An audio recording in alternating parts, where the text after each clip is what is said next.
नमस्कार. सिंधुदुर्ग दौऱ्यावर असताना डॉक्टर दशरथ जाधव साहेब, दादा लोखंडे, सागर नवले आम्ही पोचलो देवगड तालुक्यातील एका सुंदर समुद्र किनाऱ्यावर.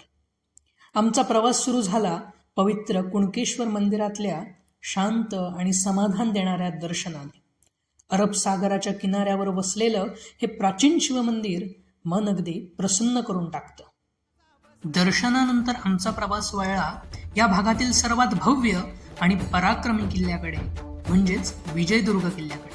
अत्यंत सुंदर समुद्र दृश्यांनी वेढलेला, तिन्ही बाजूंनी समुद्रात आणि चौथ्या बाजूला उंच तटबंदी असे हे मराठा साम्राज्याचं अभेद्य रत्न. छत्रपती शिवाजी महाराजांनी 1656 मध्ये या किल्ल्याचं पुनर्निर्माण करून त्याला पूर्वेचा जिब्राल्टर असं नाव प्राप्त करून दिले.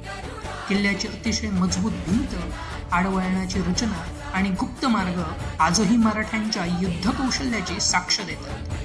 इथं उभं राहिलं की समुद्राचा गडद निळा रंग, लाटांचा आवाज आणि इतिहासाची जाणीव, हे सगळं मिळून एक वेगळीच अनुभूती होते. किल्ल्याच्या तटावरून दिसणारा सूर्यास्त तर अगदी अविस्मरणीय. कुणकेश्वर मंदिराची आध्यात्मिक शांतता आणि विजयदुर्ग किल्ल्याचा ऐतिहासिक अभिमान, या दोन्ही गोष्टींनी आमचा आजचा प्रवास खूप खास झाला.